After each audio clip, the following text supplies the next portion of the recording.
그리스도 중심 성경 읽기에 참여하시는 성도 여러분 안녕하세요. 지난 시간에는 에레미야서를 읽었습니다.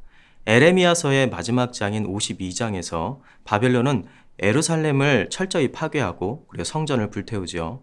또한 유다 백성을 살육하고 포로로 끌고 갑니다.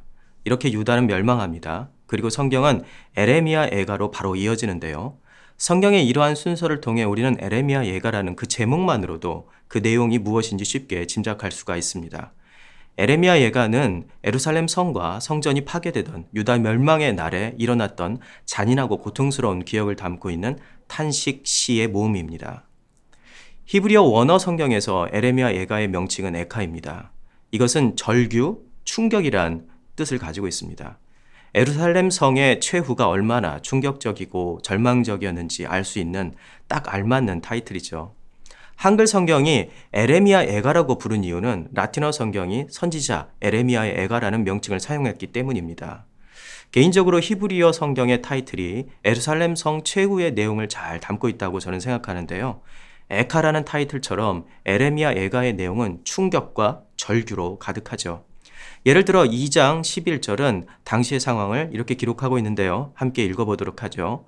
내 눈이 눈물에 상하며 내 창자가 끊어지며 내 간이 땅에 쏟아졌으니 이는 딸 내 백성이 패망하여 어린 자녀와 젖먹는 아이들이 성읍 길거리에 기절함이로다. 우리는 깊은 충격과 고통 속에 있는 사람의 탄식과 울부짖는 말을 횡설수설한다라고 생각할 수 있습니다. 그러나 그 충격의 깊이가 깊을수록 사람은 말수가 적어지고 정신은 더욱 또렷해지기도 합니다. 에레미야 예가의 그 5편의 시를 읽어보면 횡설수설하는 내용이 결코 아니란 사실을 알 수 있습니다. 내용은 충격과 절규이지만 그 형식은 철저히 계산하고 깊이 생각하지 않으면 쓸 수 없는 형식을 가지고 있기 때문이죠.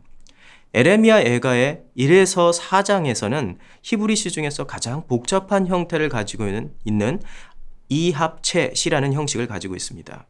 이합체 시는 히브리어의 22개 알파벳을 그 첫 글자로 하여서 22행의 시를 창작하는 것입니다. 3장은 이것을 66행으로 확장해서 변형된 형태를 가지고 있죠. 극한과 고통과 그리고 절규를 이렇게 복잡한 형식에 따라서 쓴 이유는 첫 번째는 의도적으로 고통을 깊이 들여다보려는 것입니다. 단순히 고통스럽다고 외치는 것에서 그치는 것이 아니라 고통의 실체와 마주하려는 것이죠. 이것은 자신의 죄와 고통이 구체적으로 무엇인지 알지 못하면 하나님 앞에서 회개할 수 없기 때문입니다. 한번 예가의 1장 11절 같이 읽어볼까요?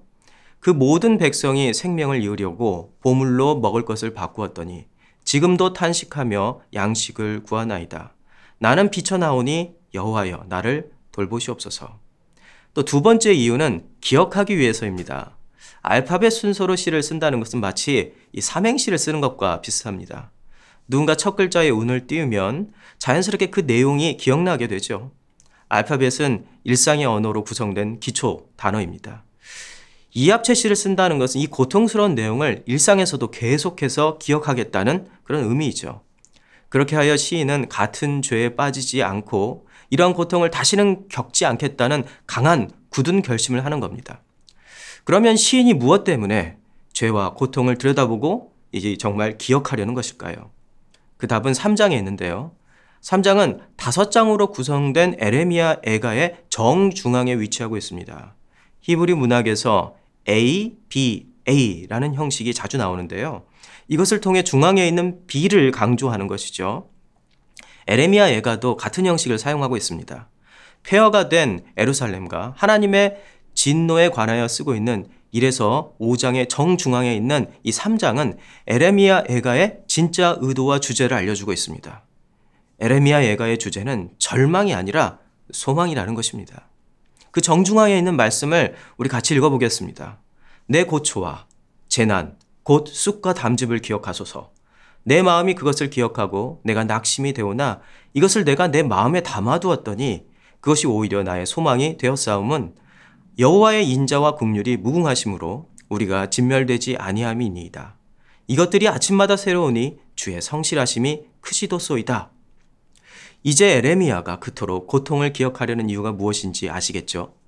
과거에 매여 현실을 비관하는 것이 결코 아닙니다. 오히려 과거를 기억하는 것을 통해 우리 죄에도 불구하고 하나님이 진멸하시지 않고 지금도 기다리신다는, 또 지금 여기 계신다는 소망과 감사의 그런 하나님을 찾기 위한 것이죠. 에레미야는 이렇게 고백합니다. 같이 읽겠습니다. 내 심령에 이르기를 여호와는 나의 기업이시니 그러므로 내가 그를 바라리이다 하도다. 기다리는 자들에게나 구하는 영혼들에게 여호와는 선하시도다. 사람이 여호와의 구원을 바라고 잠잠히 기다림이 좋도다. 현대인은 성공, 행복, 칭찬, 기쁨 등 이런 긍정적인 단어를 좋아하죠. 저도 마찬가지입니다. 그리고 과거의 고통스러운 기억은 되도록 떠올리지 않으려고 노력합니다. 더 나아가 조금이라도 심각한 대화가 이어지면 불안한 마음에 화제를 돌리게 되죠. 쉽고 가벼운 말로 조금이라도 불편한 상황을 만들려고 하지 않습니다. 그러나 그렇게 한다고 하여도 조금이라도 우리 속에 있는 고통과 불안이 줄어들까요? 고통스러운 현실이 달라질까요? 망각과 부정은 희망과 소망의 반대어가 아니라는 것을 기억하십시오. 에레미야 애가는 그리스도인은 고통과 직면하며 이것을 기억하는 것을 통해 현실 속에서 소망을 찾고자 하는 자들이라고 가르치고 있습니다. 히브리서에는 그리스도인은 고통스러운 십자가의 예수를 바라봐야 한다라고 촉구하고 있습니다. 믿음의 주요 또 온전하게 아시는 이인 예수를 바라보자. 그는 그 앞에 있는 기쁨을 위하여 십자가를 참으사 부끄러움을 개의치 아니하시더니 하나님 보좌 우편에 앉으셨느니라. 히브리서는 이어서 이렇게 또한 말합니다. 그러므로 예수도 자기 피로써 백성을 거룩하게 하려고 성문 밖에서 고난을 받으셨느니라. 그런즉 우리도 그의 치욕을 짊어지고 영문 밖으로 그에게로 나아가자. 예수님의 십자가는 고통스럽고 추악한 우리의 죄와 직면하게 하는 기억의 전시장입니다. 하지만 십자가는 우리의 소망의 전시장이기도 합니다.